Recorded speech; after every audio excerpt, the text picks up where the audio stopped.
Assalamualaikum warahmatullahi wabarakatuh. Kita kembali lagi dalam mata kuliah sinyal dan sistem. Kali ini saya akan membahas tentang apa itu. Kemarin kita sudah membahas tentang apa itu sinyal dan apa itu sistem. Sekarang kita akan membahas tentang hubungan antara sinyal, masukan maupun keluaran, dan juga sistem. Di sini saya tidak akan membahas terlalu jauh tentang LTI atau Linear Time Invariant System, tapi yang perlu kalian ketahui adalah apa sih hubungan antara sinyal masukan, sinyal keluaran, dan juga sistem. Nah, eh, di sini kita akan langsung bahwa hubungan secara matematis hubungan antara sinyal masukan sebut saja X, lalu sistem sebut saja H, dan juga sinyal keluaran yaitu Y itu adalah hubungan yang dinamakan dengan konvolusi. Y sama dengan X konvolusi H. Ini bukan perkalian, tapi konvolusi. Apa itu konvolusi? Konvolusi secara matematika didefinisikan sebagai bentuk integral antara X dengan H yang dibalik. Nah, ini akan cukup sulit untuk dihitung karena dia merupakan bentuk integral. Dan yang kedua adalah pada saat kita memiliki operasi bentuk integral seperti ini, maka kita tidak akan bisa menghitung apa itu H. Karena bentuk integral seperti ini tidak dapat dipisahkan. Sedangkan apa yang akan kita buat itu adalah sistemnya, bukan sinyal keluaran. Kita punya bentuk sinyal masukan dan menginginkan sinyal keluaran seperti apa, maka kita buat sistemnya. Misalnya sistem amplifier, yaitu penguat sinyal. Kemarin kita sudah membahas tentang noise cancellation. Itu adalah sistemnya. Kita ingin mengcancel atau menghilangkan noise, itu keluarannya. Sedangkan masukannya adalah suara dengan noise, kita buat sistemnya. Dalam keadaan matematis seperti ini kita akan kesulitan mendapatkan haknya itu harus seperti apa agar dari sinyal masukan kita mendapatkan sinyal keluaran yang diinginkan. Nah, salah satu untuk mempermudah bentuk ini adalah dengan mentransformasikan dari domain waktu yaitu T ke dalam domain frekuensi. Maka kita akan masuk ke materi transformasi Fourier yang merupakan salah satu bentuk transformasi domain waktu ke domain frekuensi. Sebenarnya ada 3 transformasi yang dipelajari, yaitu transformasi Fourier, transformasi Laplace, dan transformasi Z.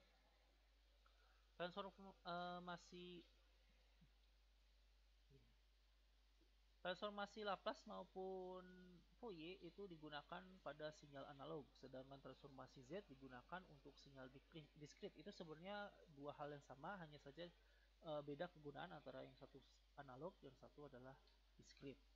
Nah, sedangkan transformasi Fourier adalah keadaan khusus dari transformasi Laplace. Nah, umumnya transformasi Fourier digunakan dikenal juga sebagai frekuensi fisis karena secara nyata ini ada perangkatnya di dunia nyata.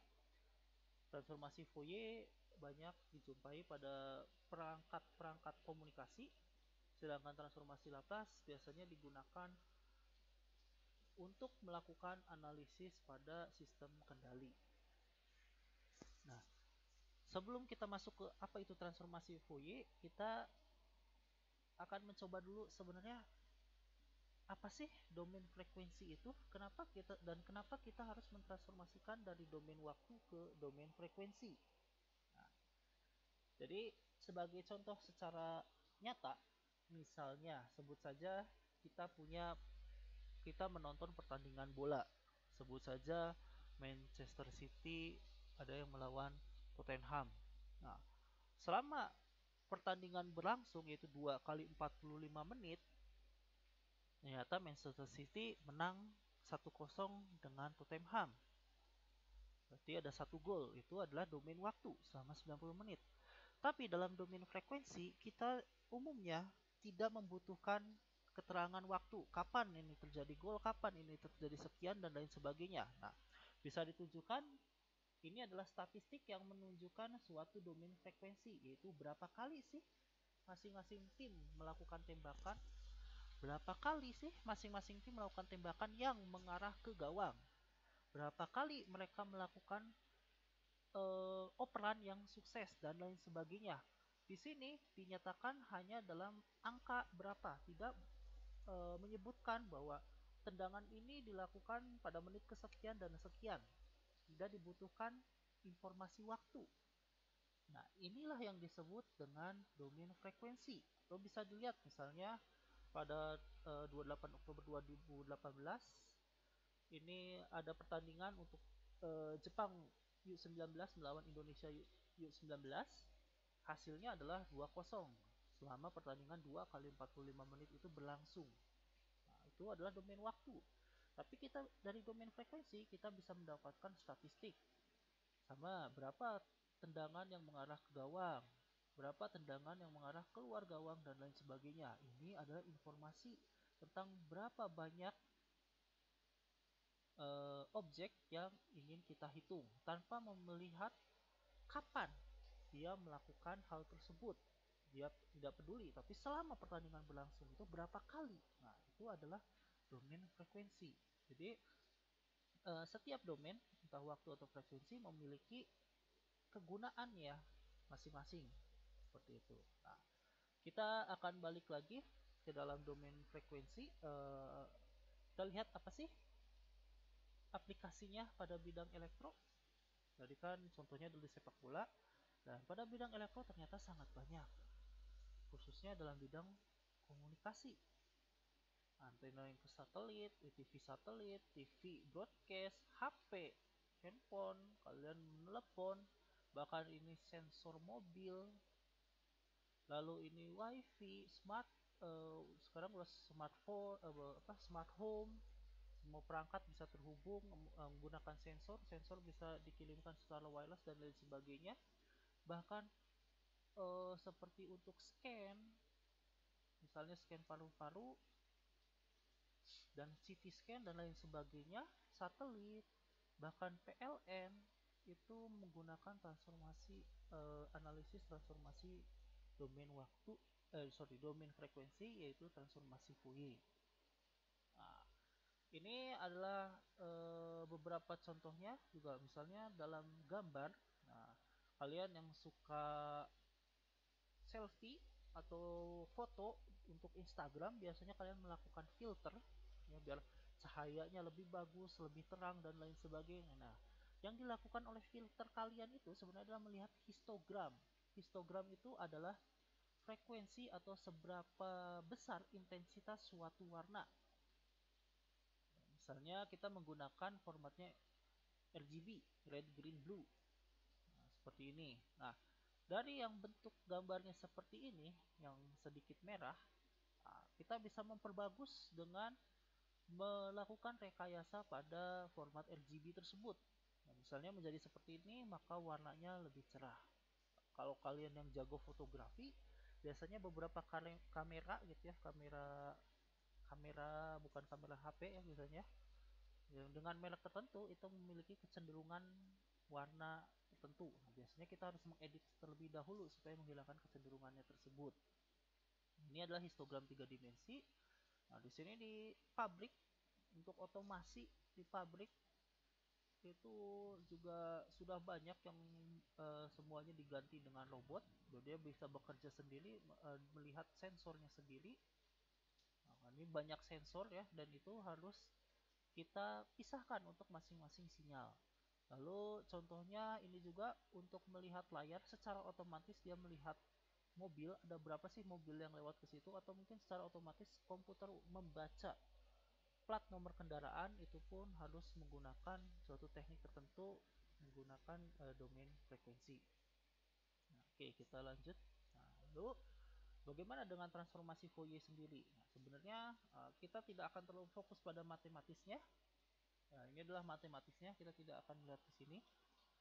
Nah, intinya adalah domain transformasi Fourier itu kita akan melihat suatu bentuk frekuensi dari sinyal yang ada. Oke, Oke, kita lihat misalnya di atas ini adalah suatu sinyal sinusoidal dengan frekuensinya adalah kita hitung. Kita bisa melihat bahwa ada 1, 2, 3, 4, 5 gelombang dalam 1 detik. Artinya frekuensinya adalah 5 Hz. Nah, kalau kita ubah ke dalam domain frekuensi dengan menggunakan transformasi Fourier, maka sinyal tersebut akan berubah menjadi seperti ini. Apa arti dari sinyal ini? Kita lihat bahwa nilai maksimum atau nilai tertinggi, puncak tertinggi di sini adalah pada angka 5 yang menandakan itu adalah frekuensi dari sinyal tersebut. Kita tidak melihat ya bagaimana bentuknya dalam waktu, tapi kita melihat berapa frekuensi sinyal tersebut. Ini adalah transformasi Fourier dari domain waktu ke domain frekuensi. Seperti itu. Nah, kenapa ini ada puncak-puncak ini? Nanti kita akan jelaskan lebih lanjut. Nah, di sini kalau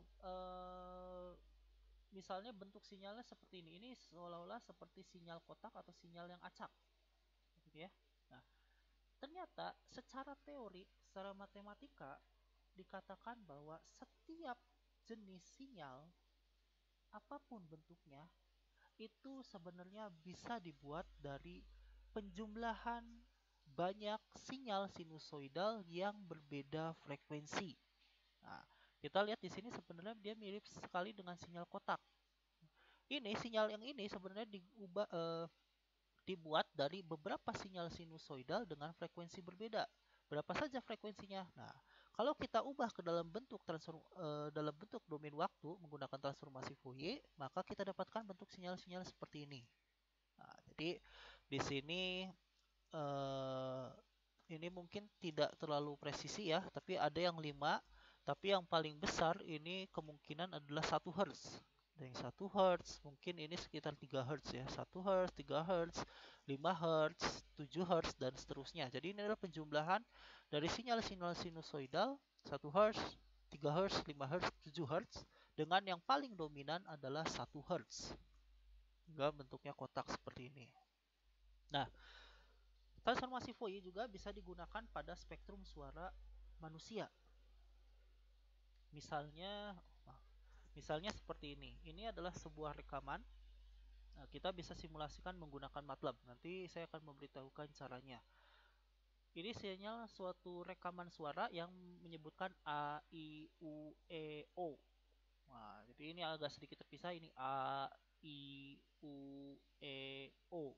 Nah, ini direkam. Lalu dia sedikit olah menggunakan MATLAB. Nah, yang pertama adalah dia mengubah dari domain waktu ke domain frekuensi. Hasilnya adalah yang seperti ini. Di sini ada suatu puncak tertinggi. Di sini ya, puncak tertinggi. Kita akan zoom di bagian sini. Nah, dilihat di sini puncak tertinggi. Nah, ini adalah frekuensi dominan dari suara kalian. Nah, jadi kalau kalian rekam lalu kalian transformasikan, maka kalian bisa melihat spektrum dominan suara kalian pada saat pengucapan itu. Tentu kalau misalnya kalian memiliki olah vokal yang bagus, mungkin latihan, kalian bisa mengubah rentang dominan frekuensinya. Seperti menyanyi itu kan pasti berubah-ubah tinggi tinggi rendahnya nada suara kalian. Nah, ini untuk ucapan normal misalnya. Nah, lalu di sini adalah spektrum-spektrum lain yang kurang dominan daripada yang ini. Nah, inilah yang menyebabkan warna suara setiap orang itu berbeda-beda. Artinya jika kalian merekam antara kalian dengan teman kalian, maka bisa saja spektrum dominannya itu sama, tapi spektrum yang non-dominan ini bentuknya bisa berbeda. Itu adalah warna suara. Nah, untuk contoh yang ini kita lihat bahwa spektrum dominannya dia berada di sekitar mungkin 150-an Hz. Nah, kita lihat ini untuk jenis-jenis suara dari soprano, mezzosopran, alto itu suara perempuan, dan suara laki-laki tenor, bariton, bass, bahwa 150 itu berada pada rentang yang ini, yaitu suara laki-laki. Nah, memang di sini kita bisa memang di sini kenyataannya yang melakukan rekaman ini adalah seorang laki-laki. Nah, mungkin kalau yang perempuan bisa dicoba juga, benarkah rentang suaranya berada pada rentang yang ini? Nah, kira-kira seperti itu. Oke, berikutnya. Nah, ini adalah contoh bagaimana melakukan transformasi Fourier pada MATLAB. Ini hanya memperlihatkan suatu sinusoidal, jadi ini contoh yang pertama sekali. Lalu untuk melakukan plotnya di sinusoidal dengan frekuensi 5 Hz, lalu diplotkan dalam bentuk domain frekuensi dengan menggunakan transformasi Fourier. Nah, hal yang perlu diperhatikan dari transformasi Fourier, kita tidak akan mencoba bagaimana secara matematis mengubah dari domain waktu ke domain frekuensi, tapi kita lihat di sini. Nah, ternyata bentuk konvolusi dalam domain waktu yang ini, nah, ya, menjadi bentuk perkalian pada domain frekuensi. Artinya apa? Artinya secara matematis dia menjadi lebih mudah. Dan tentu saja hubungan antara sinyal masukan dengan sinyal keluaran menjadi bentuk yang sederhana daripada menggunakan integral, karena hanya berupa perkalian saja. Jadi misalnya tadi adalah eh, dalam domain waktu, Y itu akan sinyal keluaran akan sama dengan sinyal masukan, aduh susah, dikonvolusikan dengan sistem. Ya, maaf karena susah sekali. Tapi dalam domain frekuensi, sinyal keluaran itu akan sama dengan sinyal masukan dikalikan dengan sistem. Artinya, kita bisa tahu bahwa sistem besarnya adalah sinyal keluaran dibagi dengan sinyal masukan dalam domain frekuensi. Sekarang saya akan sedikit membahas tentang aplikasi dari transformasi Fourier, yaitu dalam pembuatan filter elektrik. Ini filter bukan filter air ya, tapi yang dalam elektrik. Jadi apa itu filter? Filter atau bahasa Indonesianya adalah tapis yang elektronik, ya, adalah rangkaian yang dapat meredam suatu sinyal dengan frekuensi tertentu. Terdapat 4 buah jenis filter, yaitu low pass filter, high pass filter, band pass filter, dan band stop filter. Nah, kalian lihat hanya bagian sebelah kanannya saja yang positif, artinya kalian hanya melihat yang bagian yang sininya saja. Ya. Nah, artinya apa ini? Misalnya ini adalah LPF. Nah, artinya apa? Bahwa sinyal-sinyal yang memiliki frekuensi lebih tinggi daripada frekuensi cut-off-nya itu akan diredam. Nah, yang dilewatkan hanya yang berada di bawah frekuensi cut-off saja. Seperti itu. Oke.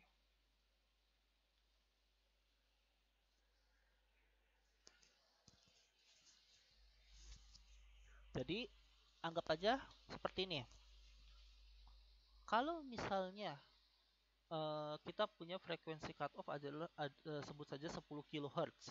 Nah, umumnya manusia itu suaranya itu paling di bawah 10 kHz. Nah, kita menggunakan LPF yang frekuensi cutoff-nya 10 kHz.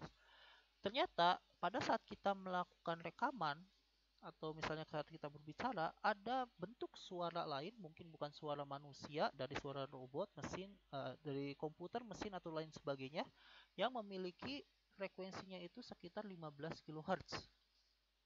Nah, jumlahan suara akan mengakibatkan suara itu tercampur antara suara kalian, suara manusia, dengan suara mesin tadi.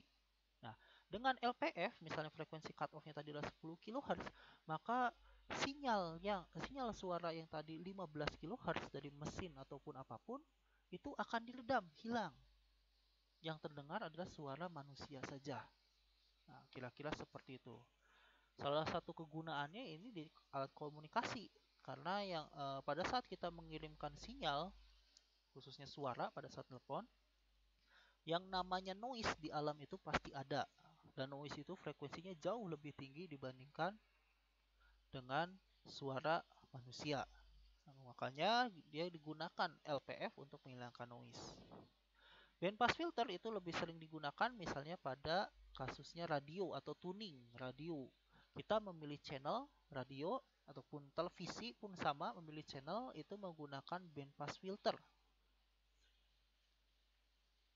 Jadi misalnya kita mendengarkan radio di Bandung sebagai contoh, ada beberapa stasiun radio, misalnya ada 99ers, Urban Radio, MKFM mungkin ya, dan lain sebagainya. Nah, sebenarnya radio yang kita dengarkan itu mengambil semua sinyal dari seluruh stasiun radio yang ada di Bandung yang sampai ke radio kita. Jadi semuanya ada. Kalau tidak digunakan filter, itu semua stasiun radio itu akan terdengar di radio tersebut. Nah, tapi kita hanya mendengarkan hanya satu channel saja atau hanya satu stasiun radio saja. Kenapa bisa demikian? Karena dia dipilah oleh yang namanya bandpass filter. Seperti itu. Jadi misalnya kita saya ingin mendengarkan 99ers saja. Maka bandpass filter itu akan memilih channelnya 99ers. 99ers itu di misalnya 100 FM. 100 FM itu artinya adalah 100 MHz. Seperti itu. Jadi bandwidthnya itu adalah berapa ya?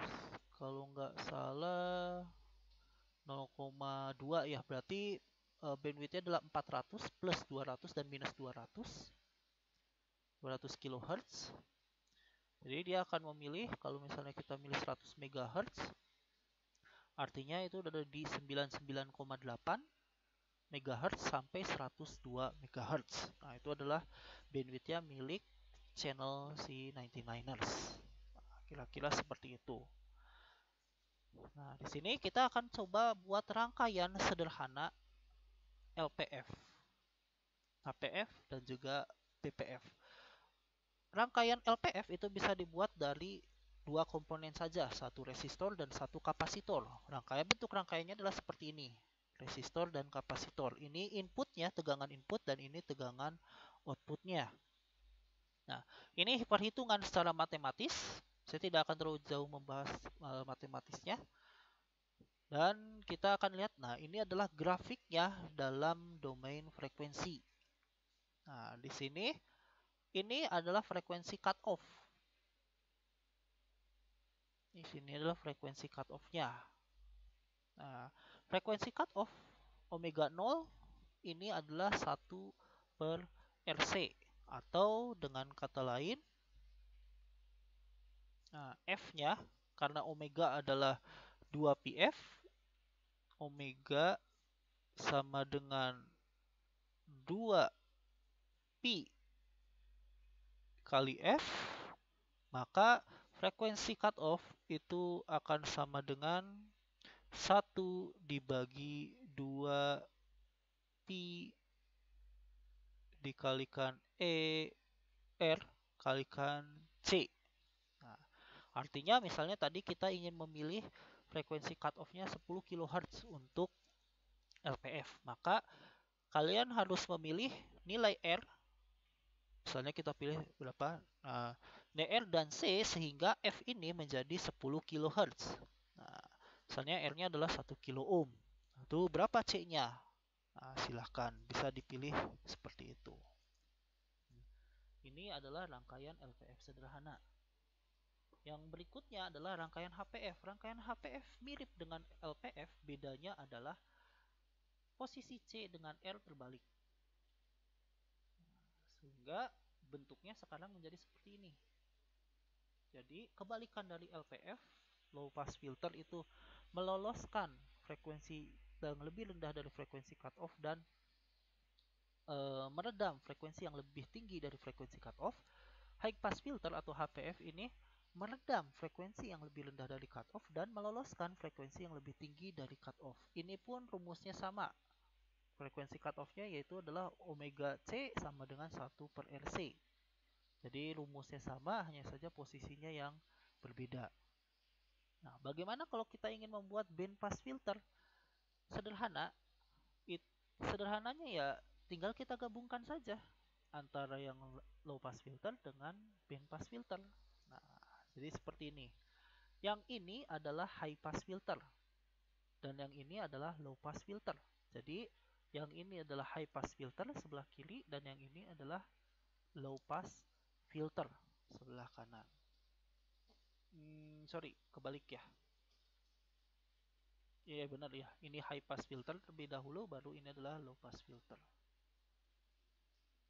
Nah, jadi ini untuk membuat bandpass filter, dia hanya akan meloloskan yang berada di frekuensi cutoff 1, sinyal yang frekuensinya berada di antara frekuensi cutoff 1 dengan frekuensi cutoff 2. Rumusnya ya sama lagi. Ini berarti adalah 1 per R1C1, sorry, 1 per 2 Pi. Coba, semoga tulisannya bisa bagus. Sama dengan 1 per, karena ini yang bagian high pass filter, berarti C1 dengan R1. 2 Pi R1 kali C1. Susah juga ya.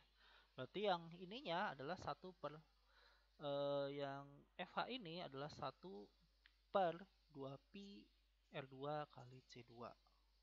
Nah, kira-kira seperti itu untuk membuat high pass filter. Oke, materi untuk transformasi Fourier hanya sampai di sini. Kalian bisa mencoba simulasi MATLAB-nya pada modul 6. Lalu tugas akan diberikan kemudian. Jika ada pertanyaan mengenai materi ini, maka silahkan bisa langsung kalian ajukan pada kolom komentar. Terima kasih atas perhatiannya. Assalamualaikum warahmatullahi wabarakatuh.